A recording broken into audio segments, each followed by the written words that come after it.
ನಮಸ್ಕಾರ, ನೀವು ನೋಡ್ತಾ ಇದ್ದೀರಾ ಏಷ್ಯಾ ನೆಟ್ ಸುವರ್ಣ ನ್ಯೂಸ್. ನಾನು ಭಾವನಾ ನಾಗಯ್ಯ. ಬೆಳಗ್ಗೆಯಿಂದ ಇದುವರೆಗೆ ನಡೆದ ಸುದ್ದಿಗಳ ಕ್ವಿಕ್ ಲುಕ್, ಎಲ್ಲೆಲ್ಲಿ ಏನೇನಾಯ್ತು ಅನ್ನೋದರ ಕಂಪ್ಲೀಟ್ ಡೀಟೇಲ್ಸ್ ಅರ್ಧ ಗಂಟೆಯಲ್ಲಿ ನಿಮ್ಮ ಮುಂದೆ. ಮೋದಿ 3.0 ಬಜೆಟ್ ಯಾರಿಗೆಲ್ಲ ಜಾಕ್ಪಾಟ್, ಮಿತ್ರರಿಗೆ ಬಂಪರ್, ಕರ್ನಾಟಕಕ್ಕೆ ಸಿಕ್ಕಿದ್ದೇನು? ಕುರ್ಚಿ ಬಚಾವೋ ಬಜೆಟ್ ಎಂದ ಕಾಂಗ್ರೆಸ್ ರಾಜ್ಯಕ್ಕೆ ಚುಂಬು ಕೊಟ್ಟಿದೆ ಅಂದಿದ್ದು ಯಾರು? ಹಳೆ ವೈಷಮ್ಯಕ್ಕೆ ಜಿಲ್ಲಾ ಪಂಚಾಯತ್ ಮಾಜಿ ಅಧ್ಯಕ್ಷನ ಕೈಯೇ ಕಟ್. ಇದರ ಜೊತೆಗೆ ಮತ್ತಷ್ಟು ಸುದ್ದಿಗಳು ನಿಮಗೋಸ್ಕರ ಇವತ್ತಿನ ಕರ್ನಾಟಕ ನ್ಯೂಸ್ ಎಕ್ಸ್‌ಪ್ರೆಸ್‌ನಲ್ಲಿ ಕಾಯ್ತಾ ಇದೆ. ನೋಡೋಣ ಬನ್ನಿ. ಮೂರನೇ ಬಾರಿ ಕೇಂದ್ರದ ಗದ್ದುಗೆ ಹಿಡಿದ ಮೋದಿ ಸರ್ಕಾರ ಮೊದಲ ಬಜೆಟ್ ಮಂಡಿಸಿದೆ. ಹಣಕಾಸು ಸಚಿವೆ ನಿರ್ಮಲಾ ಸೀತಾರಾಮನ್ ದಾಖಲೆಯ ಸತತ 7 ಬಾರಿ ಬಜೆಟ್ ಮಂಡಿಸಿದರು. ಮೂರನೇ ಅವಧಿಯ ಬಜೆಟ್ನಲ್ಲಿ ಬಡವರು, ರೈತರು, ಮಹಿಳೆಯರು ಸೇರಿದಂತೆ ಮಧ್ಯಮ ವರ್ಗಕ್ಕೆ ಬಂಪರ್ ಗಿಫ್ಟ್ ಕೊಟ್ಟಿದ್ದಾರೆ. ಇದರ ಜೊತೆಗೆ ಮಿತ್ರಕೂಟದ ರಾಜ್ಯಗಳಾದ ಬಿಹಾರ, ಆಂಧ್ರಕ್ಕೆ ಭರಪೂರ್ ಕೊಡುಗೆ ನೀಡಿದ್ದಾರೆ. 1.5 ಗಂಟೆ ಬಜೆಟ್ ಮಂಡಿಸಿದ ವಿತ್ತ ಸಚಿವೆ 48,20,512 ಕೋಟಿ ಮೀಸಲಿಟ್ಟಿದ್ದಾರೆ. ಇದರ ಜೊತೆಗೆ ಮುಂದಿನ 5 ವರ್ಷಗಳ ಬ್ಲೂ ಪ್ರಿಂಟ್ ರೆಡಿ ಮಾಡಿರೋ ಮೋದಿ ಸರ್ಕಾರ ದೇಶದ ಏಳಿಗೆಗೆ ಸರ್ವಸ್ಪರ್ಶಿ ಬಜೆಟ್ ಕೊಟ್ಟಿದೆ. ಕೇಂದ್ರದ ಬಜೆಟ್ನಲ್ಲಿ ಮಧ್ಯಮ ವರ್ಗಕ್ಕೆ ತೆರಿಗೆಯಲ್ಲಿ ಸ್ವಲ್ಪ ಮಟ್ಟಿಗಿನ ರಿಲೀಫ್ ಕೊಟ್ಟಿದೆ. ಉನ್ನತ ವಿದ್ಯಾಭ್ಯಾಸಕ್ಕೆ 10 ಲಕ್ಷದವರೆಗೆ ಸಾಲ ಸೌಲಭ್ಯ ನೀಡಲಾಗಿದೆ. ಇನ್ನು 1 ಕೋಟಿ ಮನೆಗಳಿಗೆ ಪಿಎಂ ಸೂರ್ಯಘರ್ ಯೋಜನೆ ಜಾರಿ ಮಾಡಲಾಗಿದೆ. ಮಹಿಳೆಯರು, ಬಾಲಕಿಯರ 3 ಲಕ್ಷ ಕೋಟಿ ರೂಪಾಯಿಯನ್ನ ನೀಡಲಾಗಿದೆ. ಸಂಕಷ್ಟ ಸಮಯದಲ್ಲಿ ಎಂಎಸ್ಎಂಇಗೆ ಸಾಲದ ನೆರವು ನೀಡೋದಕ್ಕೆ ಮುಂದಾಗಿದೆ. ಕೆಲ ನಗರಗಳಲ್ಲಿ 100 ಸ್ಟ್ರೀಟ್ ಫುಡ್ ಹಬ್ ಸ್ಥಾಪನೆಗೆ ಒತ್ತು ನೀಡಲಾಗಿದೆ. ದೇಶದಾದ್ಯಂತ 12 ಇಂಡಸ್ಟ್ರಿಯಲ್ ಪಾರ್ಕ್ಗಳ ಸ್ಥಾಪನೆ ನೀಡಲಾಗಿದೆ. ಸಾವಯವ ಕೃಷಿ ಉತ್ತೇಜಿಸುವುದಕ್ಕೆ 10,000 ಸ್ವಸಹಾಯ ಕೇಂದ್ರದ ಜೊತೆಗೆ ಚಿನ್ನ, ಬೆಳ್ಳಿ, ಮೊಬೈಲ್ ಸೇರಿ ಹಲವು ಉತ್ಪನ್ನಗಳ ಮೇಲಿನ ತೆರಿಗೆ ಕಡಿತ ಮಾಡಲಾಗಿದೆ. ಇನ್ನು ಕೇಂದ್ರ ನೀಡ್ತಾ ಇದ್ದ 5 ಕೆಜಿ ಉಚಿತ ಪಡಿತರವನ್ನ ಮುಂದಿನ 5 ವರ್ಷಕ್ಕೆ ಕೇಂದ್ರ ವಿಸ್ತರಿಸಿದೆ. ಕೇಂದ್ರ ಬಜೆಟ್ನಲ್ಲಿ ಕೃಷಿ, ಉದ್ಯೋಗ, ಸಾಮಾಜಿಕ ನ್ಯಾಯ, ಸೇವೆ, ನಗರ ಅಭಿವೃದ್ಧಿ, ಇಂಧನ ಹಾಗೂ ಸಂಶೋಧನಾ ರಂಗಗಳಿಗೆ ಆದ್ಯತೆ ನೀಡಲಾಗಿದೆ. ಹೊಸ ಯೋಜನೆಗಳ ಜೊತೆಗೆ ಕೆಲ ಹಳೆಯ ಸ್ಕೀಮ್ಗಳನ್ನು ಮೋದಿ ಸರ್ಕಾರ ಮುಂದುವರೆಸಿದೆ. ಕಿಸಾನ್ ಕ್ರೆಡಿಟ್ ಕಾರ್ಡ್ಗಳನ್ನು 5 ರಾಜ್ಯಗಳಲ್ಲಿ ನೀಡೋದಕ್ಕೆ ಕೇಂದ್ರ ಸರ್ಕಾರ ನಿರ್ಧಾರ ಮಾಡಿದ್ರೆ, ತರಕಾರಿ ಬೆಳೆಗಳ ಉತ್ಪಾದನೆ, ಸಂಗ್ರಹ, ಉತ್ತೇಜನಕ್ಕಾಗಿ ರೈತರಿಗೆ ನೆರವು ನೀಡಲಾಗಿದೆ. ಇನ್ನು ಕೃಷಿ ಕ್ಷೇತ್ರಕ್ಕೆ ಹೆಚ್ಚಿನ ಆದ್ಯತೆ, ನಗರಾಭಿವೃದ್ಧಿಗೆ ಹೆಚ್ಚಿನ ಒತ್ತು ಕೊಟ್ಟರೆ ಉದ್ಯೋಗ ಸೃಷ್ಟಿಗೆ ಟಾನಿಕ್ ನೀಡಲಾಗಿದೆ. ಕೌಶಲ್ಯ ಯೋಜನೆಗಳ ಜಾರಿಗೆ ನಿರ್ಧರಿಸಲಾಗಿದೆ. ಧಾರ್ಮಿಕ, ಪ್ರವಾಸೋದ್ಯಮಗಳಿಗೆ ವಿಶೇಷ ಅನುದಾನ ಘೋಷಣೆ ಜೊತೆಗೆ 50 ಎಲ್ಲಾ ರಾಜ್ಯಗಳಿಗೂ ಕೇಂದ್ರದಿಂದ ಬಡ್ಡಿ ರಹಿತ ಸಾಲ ನೀಡೋದಕ್ಕೆ ಮುಂದಾಗಿದ್ದು, ಹೊಸ ಕಂಪನಿಗಳ ಬಂಡವಾಳ ಸಂಗ್ರಹದ ಮೇಲೆ ಏಂಜಲ್ ಟ್ಯಾಕ್ಸ್ ರದ್ದು ಮಾಡಲಾಗಿದೆ. ಕೇಂದ್ರ ಬಜೆಟ್ ಅನ್ನ ಎನ್ಡಿಎ ನಾಯಕರು ಕೊಂಡಾಡಿದ್ರೆ ಐಎನ್ಡಿಎ ಕೂಟ ನಾಯಕರು ಟೀಕಿಸಿದ್ದಾರೆ. ಅಭಿವೃದ್ಧಿ ಬಜೆಟ್ ಅಂತ ಬಿಜೆಪಿ ಸಂಸದರು ಹೇಳಿದ್ರೆ ಬಿಹಾರ ಮತ್ತು ಆಂಧ್ರವನ್ನಷ್ಟೇ ಗಮನಿಸಿದ್ದಾರೆ ಅಂತ ಐಎನ್ಡಿಎ ಮೈತ್ರಿಕೂಟ ಆರೋಪಿಸಿದೆ. ಇದೊಂದು ಕುರ್ಚಿ ಬಚಾವೋ ಬಜೆಟ್ ಅಂತ ವಿಪಕ್ಷ ನಾಯಕ ರಾಹುಲ್ ಗಾಂಧಿ ಆರೋಪಿಸಿದ್ದಾರೆ. ಕಾಂಗ್ರೆಸ್ ಪ್ರಣಾಳಿಕೆ ಮತ್ತು ಹಿಂದಿನ ಬಜೆಟ್ಗಳು ಕಾಪಿ ಪೇಸ್ಟ್ ಅಂತ ರಾಹುಲ್ ಗಾಂಧಿ ಆರೋಪಿಸಿದ್ದಾರೆ. ಇನ್ನು ಇದು ದೇಶದ ಪ್ರಗತಿ ಬಜೆಟ್ ಅಲ್ಲ, ಇದು ಮೋದಿ ಸರ್ಕಾರ ಉಳಿಸುವ ಬಜೆಟ್ ಅಂತ ಎಐಸಿಸಿ ಅಧ್ಯಕ್ಷ ಮಲ್ಲಿಕಾರ್ಜುನ ಖರ್ಗೆ ಆರೋಪಿಸಿದ್ದಾರೆ. ನಿತ್ಯ ರೈಲ್ವೆ ಅಪಘಾತಗಳು ನಡೀತಾ ಇವೆ, ಆದರೆ ಬಜೆಟ್ನಲ್ಲಿ ರೈಲ್ವೆ ಬಗ್ಗೆ ಏನೂ ಹೇಳಿಲ್ಲ ಅಂತ ಆರೋಪಿಸಿದರು.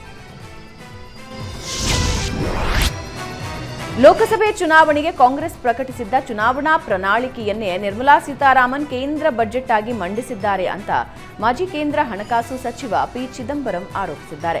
ವಿತ್ತ ಸಚಿವರು 2024ರ ಕಾಂಗ್ರೆಸ್ ಪ್ರಣಾಳಿಕೆ ಓದಿದ್ದಕ್ಕೆ ಸಂತೋಷ ಅಂತ ಎಕ್ಸ್ನಲ್ಲಿ ಬರ್ಕೊಂಡಿದ್ದಾರೆ. ಇನ್ನು ಕಾಂಗ್ರೆಸ್ ಪ್ರಣಾಳಿಕೆಯಲ್ಲಿ 30ನೇ ಪುಟದಲ್ಲಿ ಉದ್ಯೋಗಕ್ಕೆ ಸಂಬಂಧಿಸಿದ ಭತ್ಯೆ ಪ್ರಸ್ತಾಪಿಸಿತ್ತು. ನಿರ್ಮಲಾ ಅವರು ಬಜೆಟ್ನಲ್ಲಿ ಅಳವಡಿಸಿಕೊಂಡಿರೋದು ಖುಷಿ ನೀಡಿದೆ ಅಂದಿದ್ದಾರೆ.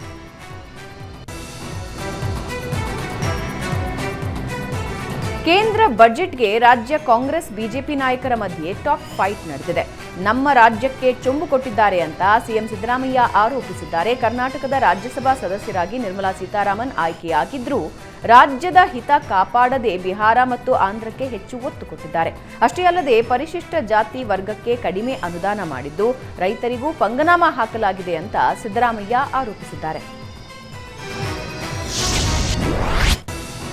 ಕೇಂದ್ರ ಬಜೆಟ್ ಅನ್ನ ಬಿಹಾರ ಮತ್ತು ಆಂಧ್ರ ಪ್ರದೇಶಕ್ಕೆ ಮಾತ್ರ ಭರಪೂರ್ ಕೊಡುಗೆ ನೀಡಿದೆ. INDIA ಮೈತ್ರಿಕೂಟ ಇರೋ ರಾಜ್ಯಗಳಿಗೆ ಏನೂ ಕೊಟ್ಟಿಲ್ಲ ಅಂತ DCM DK ಶಿವಕುಮಾರ್ ಆರೋಪಿಸಿದ್ದಾರೆ. ನನಗೆ ನಿರ್ಮಲಾ ಸೀತಾರಾಮನ್ ಬಗ್ಗೆ ಬಹಳ ನಿರೀಕ್ಷೆ ಇತ್ತು, ಆದರೆ ಅವರು ನಮ್ಮ ನಿರೀಕ್ಷೆ ಹುಸಿಗೊಳಿಸಿದ್ದಾರೆ ಅಂತ ಬೇಸರ ವ್ಯಕ್ತಪಡಿಸಿದರು.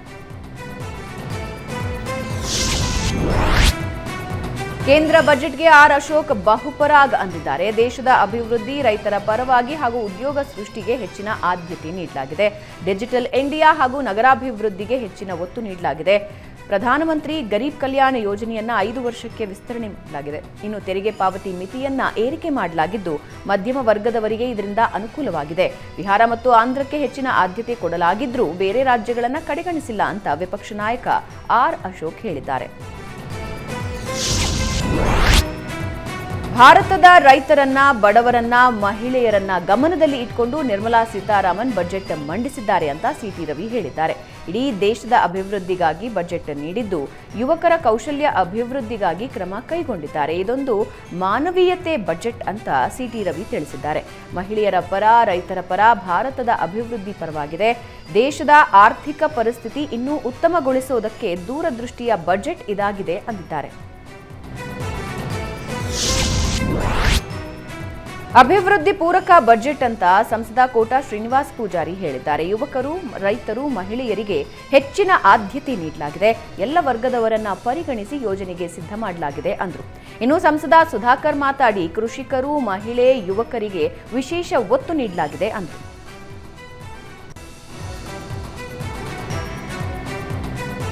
ದೇಶದ ಯುವಕರನ್ನ ಕೇಂದ್ರೀಕೃತ ಮಾಡಿಕೊಂಡು ಬಜೆಟ್ ಮಂಡಿಸಲಾಗಿದೆ ಅಂತ ಸಂಸದ ತೇಜಸ್ವಿ ಸೂರ್ಯ ಹೇಳಿದ್ದಾರೆ. ಇದೊಂದು ಉದ್ಯೋಗ ಸೃಷ್ಟಿ ಬಜೆಟ್ ಅಂತ ತೇಜಸ್ವಿ ಸೂರ್ಯ ಹೇಳಿದ್ದು 1 ಕೋಟಿ ಯುವಕರಿಗೆ ವರ್ಷಕ್ಕೆ 80,000 ರೂಪಾಯಿ ಕೊಡುವ ಯೋಜನೆ ಪ್ರಕಟವಾಗಿದೆ ಅಂದರು. ಕೃಷಿಕರಿಗೆ ಸವಲತ್ತು, ಪ್ರೋತ್ಸಾಹ ಕೊಡಲಾಗಿದೆ. ಮೂಲಭೂತ ಸೌಕರ್ಯ ಕ್ಷೇತ್ರ ಬಲಪಡಿಸಲು ಹೈವೇ, ರೈಲ್ವೆ, ವಿಮಾನ ನಿಲ್ದಾಣ ನಿರ್ಮಾಣಕ್ಕೆ ಆದ್ಯತೆ ಕೊಡಲಾಗಿದೆ ಅಂದರು. ರೇಣುಕಾಸ್ವಾಮಿ ಕೊಲೆ ಕೇಸ್ ಆರೋಪದ ಅಡಿ ಜೈಲಿನಲ್ಲಿರುವ ದರ್ಶನ್ರನ್ನ ಭೇಟಿಗೆ ಆಗಮಿಸಿದ್ದ ಸಾಧು ಕೋಕಿಲಾಗೆ ನಿರಾಸೆಯಾಗಿದೆ. ವಾರಕ್ಕೆ 2 ವಿಸಿಟ್ಗೆ ಅವಕಾಶ ಇರೋದ್ರಿಂದ ಪೊಲೀಸರು ಭೇಟಿಗೆ ನಿರಾಕರಿಸಿದ್ದಾರೆ. ಇದರಿಂದ ದರ್ಶನ್ರನ್ನ ಭೇಟಿಯಾಗದೆ ವಾಪಸ್ ತೆರಳಿದ್ರು.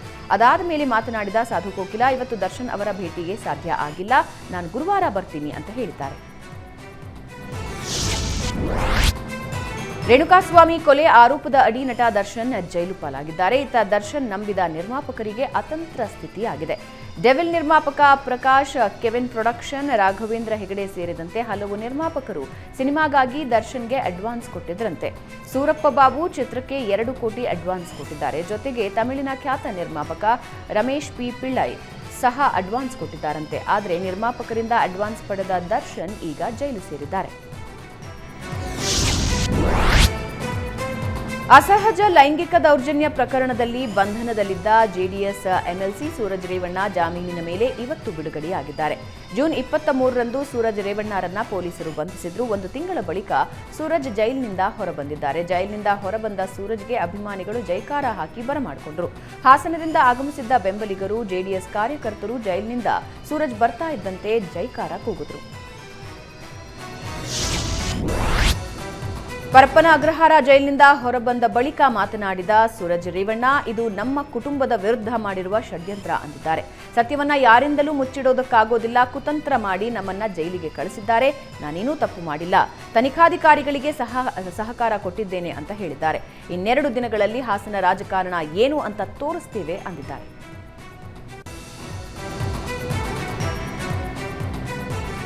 ವಾಲ್ಮೀಕಿ ನಿಗಮದಲ್ಲಿ ನಡೆದಿದೆ ಎನ್ನಲಾದ ಹಗರಣದ ತನಿಖೆ ನಡೆಸ್ತಾ ಇರೋ ಇಡಿ ಅಧಿಕಾರಿಗಳ ವಿರುದ್ಧ ದಾಖಲಾದ ಎಫ್ಐಆರ್ಗೆ ಹೈಕೋರ್ಟ್ ತಡೆಯಾಜ್ಞೆ ನೀಡಿದೆ. ಈ ಬಗ್ಗೆ ಸಚಿವ ಸಂತೋಷ್ ಲಾಡ್ ಮಾತಾಡಿದ್ದು, ಕಂಪ್ಲೇಂಟ್ ಸರ್ಕಾರ ಮಾಡಿಲ್ಲ ಅಂತ ತಿಳಿಸಿದ್ರು. ವಿಲ್ಸನ್ ಗಾರ್ಡನ್ ಪೊಲೀಸರು ಠಾಣೆಗೆ ದೂರು ಬಂದಿತ್ತು, ಹಾಗಾಗಿ ಎಫ್ಐಆರ್ ದಾಖಲಿಸಿಕೊಂಡು ತನಿಖೆ ಮುಂದುವರೆಸಿದ್ರು. ಸದ್ಯ ಹೈಕೋರ್ಟ್ ತಡೆಯಾಜ್ಞೆ ನೀಡಿದೆ ಅಂದಿದ್ದಾರೆ. ವಾಲ್ಮೀಕಿ ನಿಗಮ ಹಗರಣದಲ್ಲಿ ಇಡಿ ಎಂಟ್ರಿ ವಿಚಾರ ವಿಧಾನಸಭೆಯಲ್ಲೂ ಪ್ರತಿಧ್ವನಿಸಿತು. ಪ್ರಕರಣದಲ್ಲಿ ಸಿಎಂ ಹೆಸರು ಹೇಳುವಂತೆ ಇಡಿ ಅಧಿಕಾರಿಗಳು ಕಲ್ಲೇಶ್ಗೆ ಚಿತ್ರಹಿಂಸೆ ನೀಡಿದ್ದಾರೆ ಅಂತ ಶಾಸಕ ಶಿವಲಿಂಗೇಗೌಡ ಆರೋಪಿಸಿದ್ದಾರೆ. ಸೆಂಟ್ರಲ್ ಜೈಲ್ಗೆ ಹಾಕ್ತೇವೆ ಅಂತ ಹೆದರಿಸಿದ್ದಾರೆ. ಇಡಿ ಅಧಿಕಾರಿಗಳು ತನಿಖೆಗೆ ಬಂದಿದ್ದಾರೋ ಅಥವಾ ರಾಜಕೀಯ ಮಾಡೋದಕ್ಕೆ ಬಂದಿದ್ದಾರೋ ಅಂತ ಗುಡುಗಿದ್ದಾರೆ. ಪಶ್ಚಿಮ ಬಂಗಾಳದಲ್ಲಿ ಇಡಿ ಹೇಗೆ ನಡ್ಕೊಂಡಿದೆ ಅನ್ನೋದು ಗೊತ್ತಿದೆ. ಕೇಂದ್ರ ಸರ್ಕಾರ ಪ್ರಜಾಪ್ರಭುತ್ವದ ಕಗ್ಗೊಲೆಗೆ ಕೈ ಹಾಕಿದೆ ಅಂತ ಶಾಸಕ ಶಿವಲಿಂಗೇಗೌಡ ಆಕ್ರೋಶ ವ್ಯಕ್ತಪಡಿಸಿದರು. ವಾಲ್ಮೀಕಿ ಹಗರಣಕ್ಕೆ ಎಂಟ್ರಿ ಆಗಿರುವ ಇಡಿ ವಿರುದ್ಧ ಕಾಂಗ್ರೆಸ್ ನಾಯಕರು ಸಮರ ಸಾರಿದ್ದಾರೆ. ಸಿಎಂ ಸಚಿವರ ಹೆಸರು ಹೇಳುವಂತೆ ನಮ್ಮ ಅಧಿಕಾರಿ ಕಲ್ಲೇಶ್ ಮೇಲೆ ಇಡಿ ಒತ್ತಡ ಹೇರಲಾಗಿದೆ ಅಂತ ಸಿಎಂ ಸಿದ್ದರಾಮಯ್ಯ ಆರೋಪಿಸಿದ್ದಾರೆ. ಸರ್ಕಾರ ಎಸ್ಟಿ ಸಮುದಾಯ ವಿರೋಧಿ ಅಂತ ಬಿಂಬಿಸ್ತಾ ಇದ್ದಾರೆ. ರಾಜ್ಯ ಸರ್ಕಾರವನ್ನ ಅಸ್ಥಿರಗೊಳಿಸುವ ಯತ್ನ ನಡೆಸಿದ್ದಾರೆ. ರಾಜ್ಯ ಸರ್ಕಾರ ಎದುರಿಸೋದಕ್ಕೆ ವಾಮಮಾರ್ಗ ಅನುಸರಿಸುತ್ತಿದ್ದಾರೆ ಅನ್ನೋ ಗಂಭೀರ ಆರೋಪ ಮಾಡಿದ್ದಾರೆ. ನಮ್ದು ಚುನಾಯಿತ ಸರ್ಕಾರ, ಅದನ್ನ ಅಸ್ಥಿರಗೊಳಿಸೋದಕ್ಕೆ ಹೊರಟಿರೋದಕ್ಕೆ ನಾವು ಪ್ರತಿಭಟನೆ ಮಾಡ್ತಿದ್ದೀವಿ ಅಂತ ಸಿಎಂ ತಿಳಿಸಿದರು.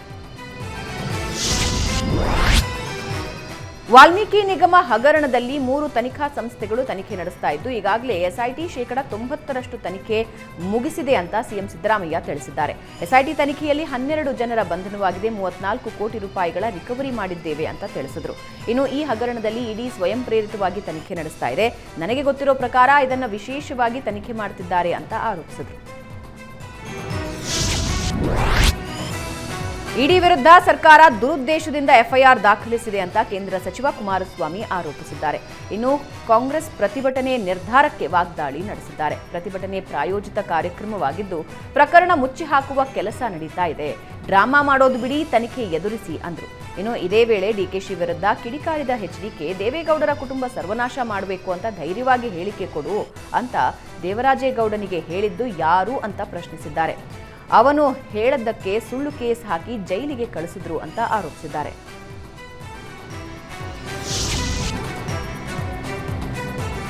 ಹಾಸನದ ದೇವರಾಜ ಅರಸು ಹಿಂದುಳಿದ ವರ್ಗಗಳ ಅಭಿವೃದ್ಧಿ ನಿಗಮದಲ್ಲಿ ಭಾರೀ ಅವ್ಯವಹಾರ ನಡೆದ ಆರೋಪ ಕೇಳಿಬಂದಿದೆ. ರಾತ್ರೋರಾತ್ರಿ ಇಲಾಖೆ ಕಡತ ಸುಟ್ಟ ಬಗ್ಗೆ ಜೆಡಿಎಸ್ ಮುಖಂಡ ಉಮೇಶ್ ಅನ್ನೋರು ಡಿಸಿಗೆ ದೂರು ಕೊಟ್ಟಿದ್ದಾರೆ. ದೇವರಾಜ್ ಅರಸು ನಿಗಮದ ಜಿಲ್ಲಾ ವ್ಯವಸ್ಥಾಪಕ ನಾಗೇಂದ್ರ ವಿರುದ್ಧ ಆರೋಪ ಮಾಡಲಾಗಿದೆ. ರಾಜ್ಯದಲ್ಲಿ ನಿಗಮ ಗೋಲ್ಮಾಲ್ ಸರಣಿಯಾಗಿ ಹೊರಬರ್ತಾ ಇದ್ದು, ರಾತ್ರೋರಾತ್ರಿ ಕಡತ ನಾಶ ಮಾಡಲಾಗಿದೆ ಅಂತ ದೂರಿನಲ್ಲಿ ಉಲ್ಲೇಖಿಸಲಾಗಿದೆ.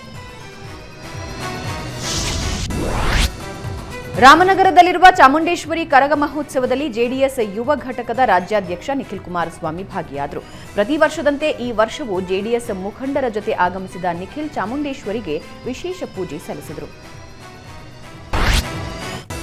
ಗಂಗಾರತಿ ಮಾದರಿಯಲ್ಲಿ ಕಾವೇರಿ ಆರತಿ ಮಾಡಲಾಗುತ್ತೆ ಅಂತ ಡಿಸಿಎಂ ಡಿಕೆ ಶಿವಕುಮಾರ್ ಹೇಳಿದ ಬೆನ್ನಲ್ಲೇ ಬಿಜೆಪಿ ಕಾರ್ಯಕರ್ತರು ಕಾವೇರಿ ಮಾತೆಗೆ ವಿಶೇಷ ಪೂಜೆ ಸಲ್ಲಿಸಿದ್ದಾರೆ. ಪಂಜಿನ ಮೂಲಕ ಕಾವೇರಿ ಮಾತೆಗೆ ಆರತಿ ಮಾಡಲಾಗಿದ್ದು, ಜೊತೆಗೆ ಎಳನೀರು ಅಭಿಷೇಕ ಮಾಡಿ ಪೂಜೆ ಮಾಡಿ ಪುಷ್ಪಾರ್ಚನೆ ನಡೆಸಿದ್ದಾರೆ. ಬಿಜೆಪಿ ಕಾರ್ಯಕರ್ತರು ಶಿವಕುಮಾರ್ ಆರಾಧ್ಯ ನೇತೃತ್ವದಲ್ಲಿ ಪೂಜೆ ಸಲ್ಲಿಸಲಾಗಿದೆ. ಇದೇ ವೇಳೆ ಸಿಎಂ ಮತ್ತು ಡಿಸಿಎಂ ವಿರುದ್ಧ ಬಿಜೆಪಿ ಕಿಡಿಕಾರಿದೆ. ರಾಜ್ಯದ ಉಪದೊರೆ ಮೇಕೆದಾಟು ಸಮಸ್ಯೆ ಬಗೆಹರಿಸಿ ಆಮೇಲೆ ಕಾವೇರಿಗೆ ಆರತಿ ಮಾಡಿ ಅಂದಿದ್ದಾರೆ. ಮಹಾರಾಷ್ಟ್ರ ಪಶ್ಚಿಮ ಘಟ್ಟಗಳಲ್ಲಿ ವರುಣ ಅಬ್ಬರಿಸ್ತಾ ಇದ್ದು, ಕೃಷ್ಣಾ ಒಳಹರಿವಿನಲ್ಲಿ ಮತ್ತಷ್ಟು ಏರಿಕೆಯಾಗಿದೆ. ಕೃಷ್ಣೆಯ ಅಬ್ಬರಕ್ಕೆ ಬೆಳಗಾವಿ ಜಿಲ್ಲೆಯ ಚಿಕ್ಕೋಡಿ ತಾಲೂಕಿನ ಕಲ್ಲೋಳ ಬಳಿಯ ದತ್ತ ಮಂದಿರ ಜಲಾವೃತವಾಗಿದೆ. ಜೊತೆಗೆ ಜಮಖಂಡಿ ಮೀರಜ್ ಸೇತುವೆ ಸಂಪೂರ್ಣ ಮುಳುಗಡೆಯಾಗಿದೆ. ಕರ್ನಾಟಕ ಮಹಾರಾಷ್ಟ್ರ ಸಂಪರ್ಕ ಸೇತುವೆಯಾಗಿದ್ದ ಕುಡಚಿ ಬ್ರಿಡ್ಜ್ ಸಹ ಮುಳುಗಡೆಯಾಗಿದ್ದು, ವಾಹನ ಸವಾರರು ಪರದಾಡ್ತಾ ಇದ್ದಾರೆ.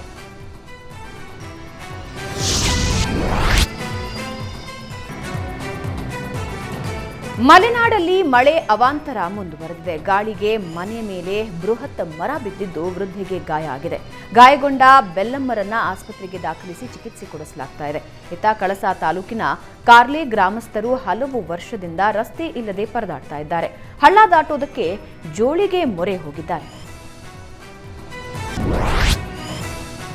ಕನ್ನಡ ಸಾಹಿತ್ಯ ಪರಿಷತ್ ಚುನಾವಣೆ ವಿಚಾರವಾಗಿ ಕಾಲೇಜಿನಲ್ಲಿ ಬಡಿದಾಡಿಕೊಂಡು ಘಟನೆ ನಡೆದಿದೆ. ಚುನಾವಣೆಯಲ್ಲಿ ಸೋಲಿಗೆ ನೀನೇ ಕಾರಣ ಅಂತ ಆರೋಪಿಸಿ ಜೆಜಿ ನಾಗರಾಜ್ ಎಂಬಾತನ ಮೇಲೆ ನಾಗಾನಂದ್ ಎಂಬಾತ ಹಲ್ಲೆ ನಡೆಸಿದ್ದಾನೆ. ಕೋಲಾರ ನಗರದ ಪದವಿ ಪೂರ್ವ ಸರ್ಕಾರಿ ಕಾಲೇಜಿನಲ್ಲಿ ಘಟನೆ ನಡೆದಿದೆ. ಕಳೆದ ಸಾಹಿತ್ಯ ಪರಿಷತ್ ಚುನಾವಣೆಯಲ್ಲಿ ನಾಗಾನಂದ್ಗೆ ಬೆಂಬಲ ನೀಡದೆ ಹಾಲಿ ಅಧ್ಯಕ್ಷ ಗೋಪಾಲಗೌಡ ಪರ ನಾಗರಾಜ್ ಕೆಲಸ ಮಾಡಿದ್ದಕ್ಕೆ ಇಬ್ಬರ ಮಧ್ಯೆ ದ್ವೇಷ ಉಂಟಾಗಿತ್ತು. ಇದೇ ಕಾರಣಕ್ಕೆ ಸರ್ಕಾರಿ ಪದವಿ ಪೂರ್ವ ಕಾಲೇಜಿನಲ್ಲಿ ಹಲ್ಲೆ ನಡೆಸಲಾಗಿದೆ. ಈ ಬಗ್ಗೆ ಕೋಲಾರ ನಗರ ಪೊಲೀಸ್ ಠಾಣೆ ವ್ಯಾಪ್ತಿಯಲ್ಲಿ ಪ್ರಕರಣ ದಾಖಲಾಗಿದೆ. ಜಮೀನು ವಿಚಾರಕ್ಕೆ ಸಹೋದರರ ನಡುವೆ ಆರಂಭವಾದ ಗಲಾಟೆ ಕೊಲೆಯಲ್ಲಿ ಅಂತ್ಯವಾಗಿದೆ. ಬೆಳಗಾವಿ ಜಿಲ್ಲೆ ಅಥಣಿ ತಾಲೂಕಿನ ಖೋತವಾಡಿ ಗ್ರಾಮದಲ್ಲಿ ಅಣ್ಣ ತಮ್ಮಂದಿರು ಮಾರಕಾಸ್ತ್ರಗಳಿಂದ ಹೊಡೆದಾಡಿಕೊಂಡಿದ್ದು, ಹನುಮಂತ ರಾಮಚಂದ್ರರ ಖೋತ, ಖಂಡೋಬಾ ತಾನಾಜಿ ಖೋಟ ಮೃತಪಟ್ಟಿದ್ದಾರೆ. ಸ್ಥಳಕ್ಕೆ ಬೆಳಗಾವಿಯ ಎಸ್ಪಿ ಭೀಮಶಂಕರ್ ಗುಳೇದ ಭೇಟಿ ನೀಡಿ ಪರಿಶೀಲನೆ ನಡೆಸಿದ್ದಾರೆ. ಅಥಣಿ ಪೊಲೀಸ್ ಠಾಣೆಯಲ್ಲಿ ಪ್ರಕರಣ ದಾಖಲಾಗಿದೆ. ಪಂಚೆ ಧರಿಸಿ ಬಂದಿದ್ದ ರೈತನಿಗೆ ಪ್ರವೇಶ ನಿರಾಕರಿಸಿ ಕ್ಲೋಸ್ ಆಗಿದ್ದ ಜಿಟಿ ಮಾಲ್ ಇವತ್ತಿನಿಂದ ಪುನರಾರಂಭಗೊಂಡಿದೆ. 1,70,00,000 ತೆರಿಗೆ ಬಾಕಿ ಉಳಿಸಿಕೊಂಡಿದ್ದ ಜಿಟಿ ಮಾಲ್ಗೆ ಬಿಬಿಎಂಪಿ ನೋಟಿಸ್ ಕೊಟ್ಟಿತ್ತು. ಇದರ ಬೆನ್ನಲ್ಲೇ ಜುಲೈ 18ರಂದು ಮುಚ್ಚಲಾಗಿತ್ತು. 7 ದಿನಗಳ ಕಾಲ ಮುಚ್ಚಿಸುವುದಾಗಿ ಸಚಿವ ಭೈರತಿ ಸುರೇಶ್ ಹೇಳಿದರು. ಇದೀಗ ಬಿಬಿಎಂಪಿ ಅನುಮತಿ ಮೇರೆಗೆ 5 ದಿನಕ್ಕೆ ತೆರೆಯಲಾಗಿದೆ.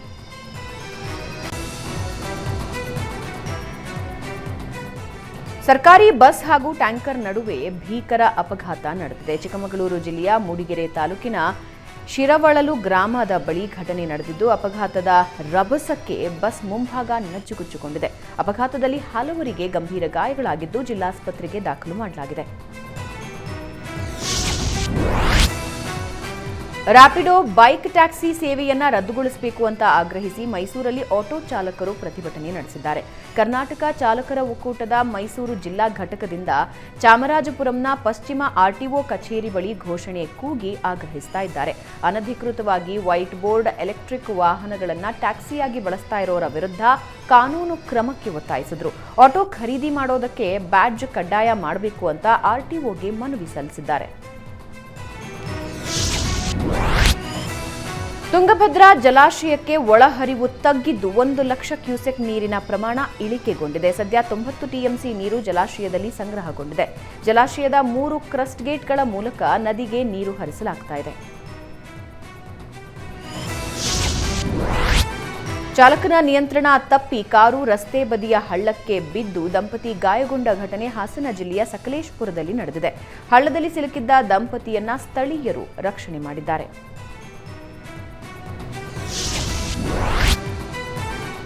ಬಳ್ಳಾರಿಯ ಸಿರಗುಪ್ಪ ತಾಲೂಕಿನಾದ್ಯಂತ ಅಕ್ರಮ ಮರಳು ದಂಧೆ ಅಡ್ಡೆ ಮೇಲೆ ಪೊಲೀಸರು ದಾಳಿ ನಡೆಸಿದ್ದಾರೆ. ಎಸ್ಪಿ ಶೋಭಾರಾಣಿ ಸೂಚನೆ ಮೇರೆಗೆ ಪೊಲೀಸರು ಕಾರ್ಯಾಚರಣೆ ನಡೆಸಿದ್ದು 2 ಟ್ರ್ಯಾಕ್ಟರ್ ಮತ್ತು 2 ಜೆಸಿಬಿಯನ್ನ ವಶಕ್ಕೆ ಪಡೆದಿದ್ದಾರೆ. ಸಿರಗುಪ್ಪ ಶಾಸಕರ ಆಪ್ತರೇ ಮರಳು ದಂಧೆ ನಡೆಸುತ್ತಿದ್ದಾರೆ ಅಂತ ದಂಧೆಕೋರರ ವಿರುದ್ಧ ಆರೋಪ ಕೇಳಿಬಂದಿದೆ. ಪೊಲೀಸರು ದಾಳಿ ಮಾಡಿದಾಗ ಪೊಲೀಸರಿಗೆ ಮಾಮೂಲಿ ನೀಡುತ್ತಾ ಇದ್ದೇವೆ ಅಂದಿದ್ದಾರೆ. ಸ್ಥಳೀಯ ಠಾಣೆ ಸಿಬ್ಬಂದಿ ಸಹಕಾರದಿಂದ ಮರಳು ದಂಧೆ ನಡೀತಾ ಇದೆ ಅಂತ ಸಾರ್ವಜನಿಕರು ಆರೋಪಿಸಿದ್ದಾರೆ.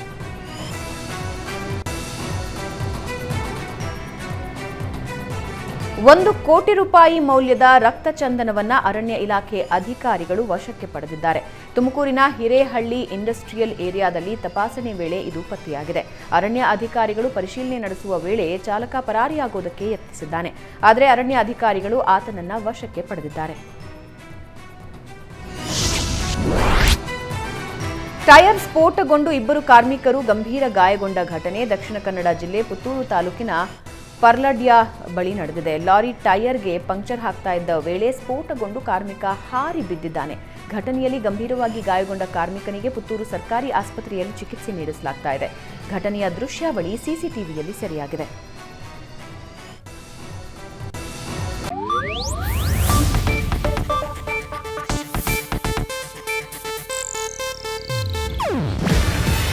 ಇದು ಏಷ್ಯಾನೆಟ್ ನ್ಯೂಸ್ ನೆಟ್ವರ್ಕ್ ಪ್ರಸ್ತುತಿ. ನೀವು ನೋಡ್ತಿದ್ದೀರಾ ಏಷ್ಯಾನೆಟ್ ಸುವರ್ಣ ನ್ಯೂಸ್.